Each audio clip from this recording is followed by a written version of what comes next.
Hello and welcome to Healthy Monandock Heartbeat. It's a show where we're learning more about how to live healthier in our lives and also to make the people around us more able to live healthier lives. I'm Sarah Caseta and I'm your host for the show, where we'll be talking with people who are out there doing exactly that, trying to make it healthier in the places that we live, learn, work, and play, in our schools, offices, neighborhoods, homes. And today I have Tammy Dwyer, tobacco specialist from the Cheshire Coalition for Tobacco-Free Communities, as a guest. Welcome, Tammy. Thanks for joining me on the show. Thanks so much for having me, Sarah. I'm so glad you could be here. Me too. February is American Healthy Heart Month, so I am going to start right in with a quiz to see how much you know about healthy hearts. All right. Are you ready? I'm ready. Let's try it. Okay, great. Thank you. First question, true or false? To stay heart healthy, you must exercise for 1 straight hour every day. Well, I mean, I know exercising is important, but an hour seems a little long. So I'm going to say false on that one, Sarah. You're right. Supposedly, you only need to reach about 30 minutes of moderate physical activity 5 days a week, or you can kind of amp it up and just do like 25 minutes of vigorous physical activity 3 days a week, Great. According to the American Heart Association. True or false? Margarine is better for you than butter. Wow. I'm going to say true. I mean, that's what I think, but I don't know. Yeah, that's actually false. It used to be that people thought margarine was better because they were getting rid of some of the saturated fat, but it turns out that the trans fats in margarine are actually worse for our bodies. And often they have other additives put in there that we don't even know about. So stick with butter just a little bit and you'll be in good shape. You can also try olive oil if you want. Good to know. Time to get that out of the fridge. True or false? Fiber can lower your cholesterol. Wow, that's got to be true, I'm thinking. That is true. Yep. And do you know where fiber comes from? Veggies, fruits. Yes, oats, grains, beans. Awesome. True or false? You get high cholesterol just because of what you eat. Wow. It's got to be a big contributing factor, but I can't believe that's all there is to it. So I'm going to say false on that. You're right. Okay. You're correct. Because a lot of what impacts your cholesterol is genetic. So if your parents had high cholesterol, then you definitely have a higher risk of having high cholesterol. But you can help that by eating well and getting a lot of physical activity. So knowing your medical history from your parents, that's probably important, I would think. Yeah. Yep. Exactly. So true or false? Cut your salt and cut your heart risk. I want to say false because I love salt. But I know that it's true. I'm sure it's true. That's correct. The answer is true. High sodium diets have been tied to high blood pressure as well as heart disease and stroke. So stash the salt shaker, they say, but also know that sodium comes from processed foods and restaurant foods, not just the salt shaker. Yeah. True or false? Being obese is the biggest risk factor for heart disease. Wow, that has got to be way up there.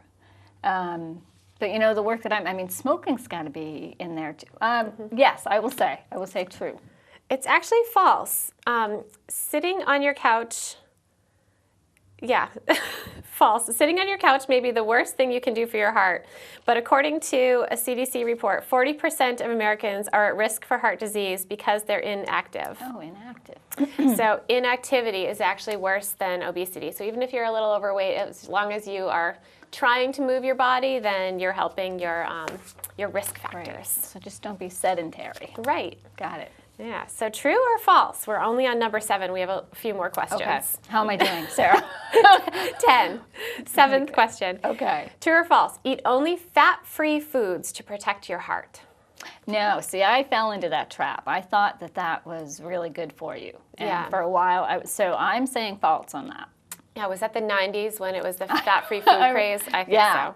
Yeah, you're correct. False. Fat-free food was once the biggest food trend, but now it is important that you eat everything in moderation. Studies show that people who drank full-fat dairy had no higher risk of heart disease than those who didn't. And foods that are labeled fat-free can still have a lot of salt or sugar or other chemicals. Yeah. Yeah. Yeah.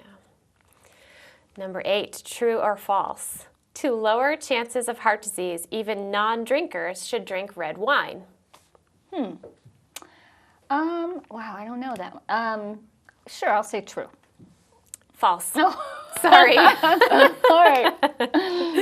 Many recent studies have suggested that red wine may lower the risk of getting heart disease. But if you drink, the American Heart Association suggests no more than 2 drinks a day for men and 1 for women. And if you don't drink, don't start. The benefits don't outweigh the negative health risks of alcohol. Makes sense. That makes sense. Yeah. True or false? Eat fish twice a week for a healthy heart. Okay, that's easy. I got to go true on that. That's correct. Yeah. Yep. Especially fatty fish like salmon and mackerel. They say eat it at least twice a week. It has a lot of omega-3 fatty acids that are really good for your heart. Good. Yeah. Okay, number 10. True or false? Here's one you might know.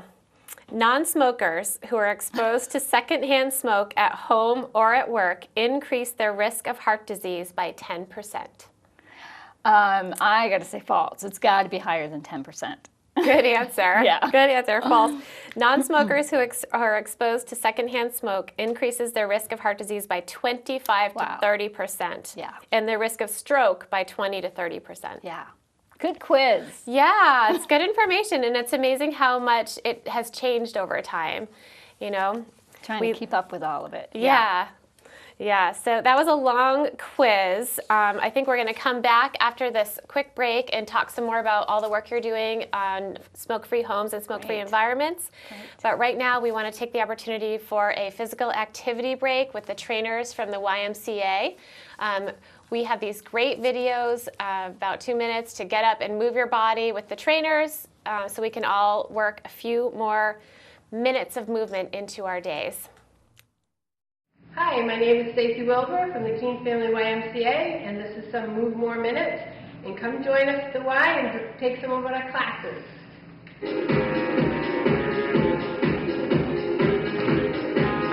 Bringing those heels right up to that bottom.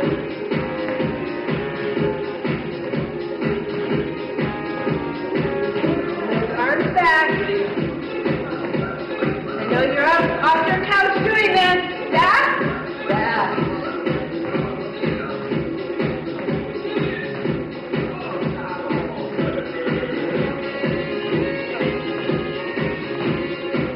All right, we're going to cross it over.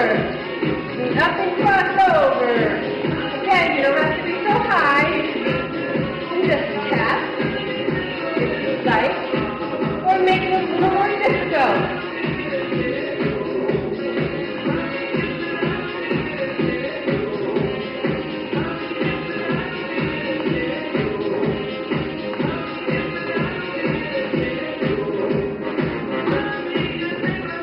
Got kids, bring it back.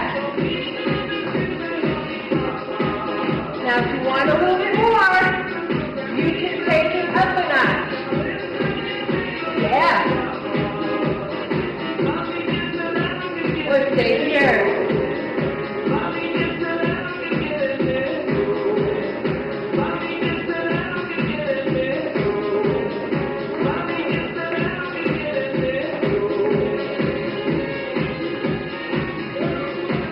All right, cross it over. Sorry, guys.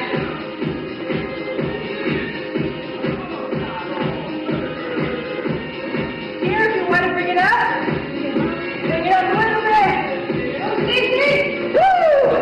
Or keep it down.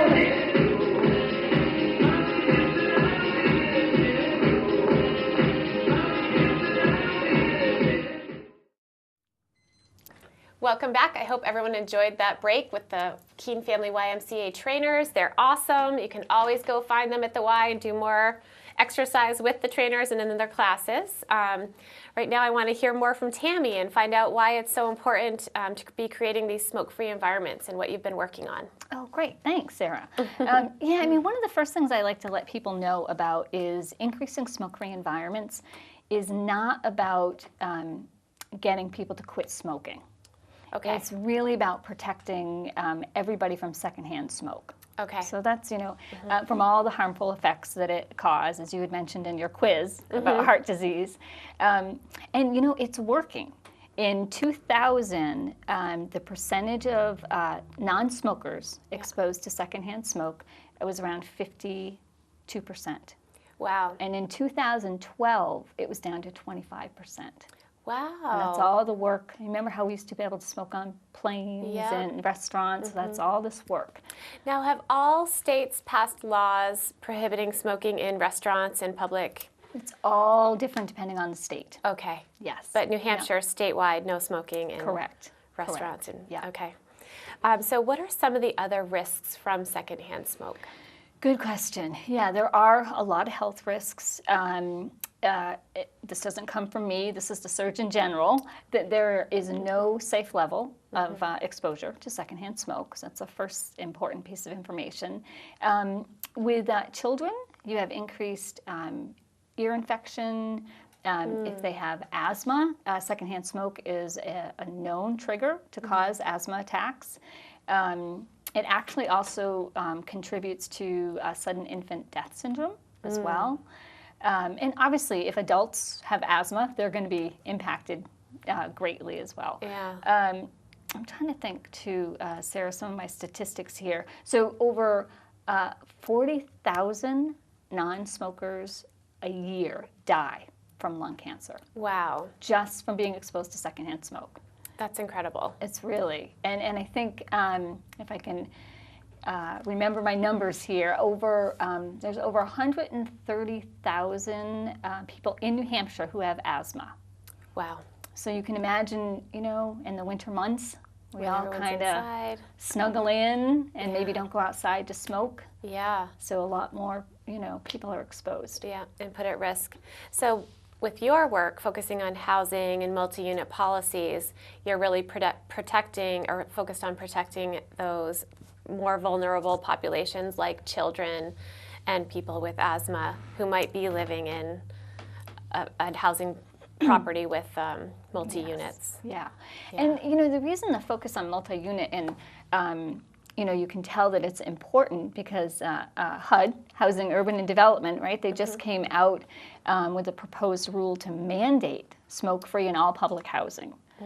And have you ever rented in an apartment, Sarah, where you were, I have, yep. You up live on next a third door floor with people, below me and units below me, yeah. Yeah, and I think what a lot of folks don't know is 80% of secondhand smoke is invisible. Wow. And so you may be in apartment C with a child who has asthma, and I'm in apartment B, and I'm smoking away, and that's going to migrate. It migrates through the walls, through ventilation systems. Yeah, I can see that. I mean, even, it comes in. Yeah. So, and you may be a person that has made the decision to go be a smoker, but you go outside and smoke. I talk to a lot of folks that do that. Oh, yeah, my husband won't let me smoke inside, or, And so you're making that choice, but somebody, your next door neighbor isn't. Yeah. And so you're exposing your whole family. Interesting. And how does that go over when you're working with some of these buildings where, do people think, okay, this is the right thing to do, I want to work on this, or is it kind of challenging for people to think about how it might apply to their building? Or I think the hardest thing is, the biggest maybe barrier is understanding that the smoke travels. I think, once people kind of understand that, then they realize that, okay, my smoking is, impacting other folks and causing harm. Yeah. Really, yeah. Okay, so I can't wait to hear what more about what the Monandock region communities are doing to make it easier for people to have these smoke-free environments.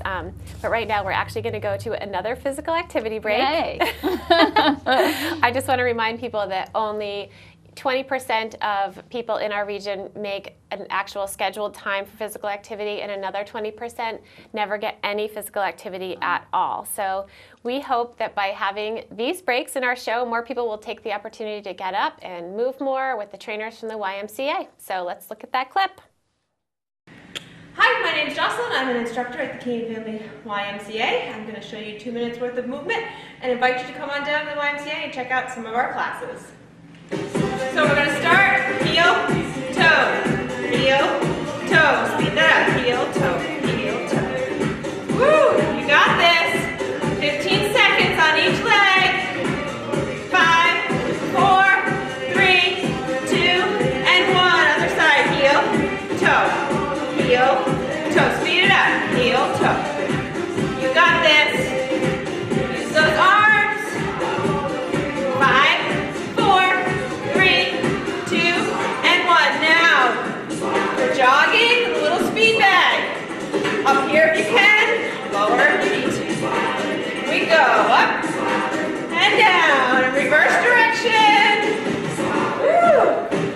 All right, back to that heel and toe. Heel, toe. Speed it up. 5, 4, 3, 2, and 1. Other side. Heel, toe. Heel and toe. Speed it up. Heel, toe. Woo! Heart rates are up. You can do this. It's only 5 more seconds of work. 3, 2, and 1. Arms up. Speed bag. Down. Back up. Back down. You can stay here. You can stay here. You can add a jog. Let's get that intensity up. 5, 4, 3, 2, 1. Great job. You're done for the day. I hope everyone enjoyed that Move More Minutes break with the YMCA trainers. They're awesome. Go check out their classes. And now we're back with Tammy Dwyer, the tobacco specialist from Cheshire Coalition for Tobacco-Free Communities, talking with us about smoke-free housing. So Tammy, if I was a landlord and I had a property, how could you help me if I was interested in learning if this was even a possibility? Well, you came to the right place there. We have a lot to offer landlords. To start, we have sample leases, lease addendums, policies, and just questions. You know, sometimes landlords are concerned. They don't know if it's legal. Like, can I even make my property smoke-free? Oh, yeah. Can I prohibit smoking? Yeah. Can I prohibit it on my property? Yeah. You know, which, yes, you can.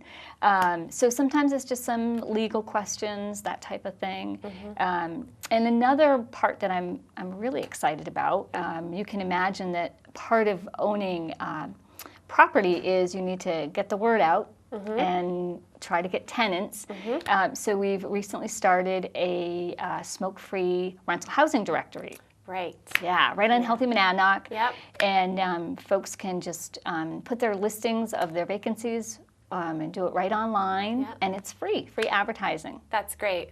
And I think there are plans to get that out there through some other workers, hopefully some work sites, so that they use the directory for their new employees. We'd love to see that. That would be great. Yeah. That would be great. Yeah. And the other piece that I do some work around is air quality.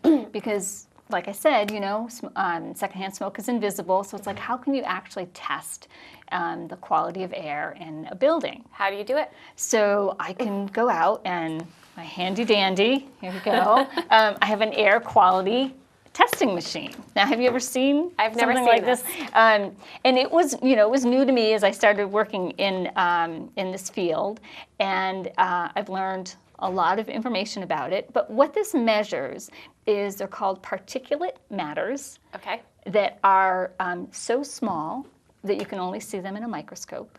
But these particulates are so small that they can get caught in your lungs. Okay. And so, as you can imagine, secondhand smoke Yes. is that small. Yeah. And so this measures that particles that can get in your lungs. So I can go into an apartment and I can run this machine and I can test how many particles per cubic foot. Wow. Yeah.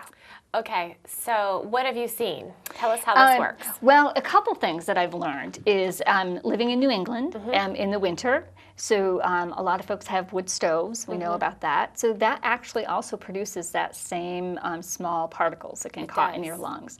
So a couple things that I do. I always get a baseline before I go into an apartment complex. And there's a website, it's airnow.gov, that you can just plug in your zip code. And you can actually see what the air quality is right now in New Hampshire. And you will find out that it's kind of poor. Because right now, today, every day it changes because of wind and, you know, what time of year it is. And so I get that as a baseline, and then I just bring the machine in, turn it on, and let the folks see what the readings are. If it's worse, it wouldn't be better than the daily air quality report. Correct, right. Okay. So I use that just to know, and then what happens is I can go through common areas, I can go through apartments, whatever the landlord would like me to do, and get a baseline. And then sometimes they have me do it, and then they go smoke-free, and then we come back and we do another reading. So they can actually see a comparison between the two. So can we check it out, see what our air quality is? Yeah, let's see what it's like. And now this is not Cheshire TV. This is probably outside is why, because I actually did it quickly before the show. Okay. And it's going to do a little reading. And we'll give it a second to kind of go. So this is showing 87,000. So what that means is there's 87, it's the big number over there. So it's 87,000 particles per cubic foot.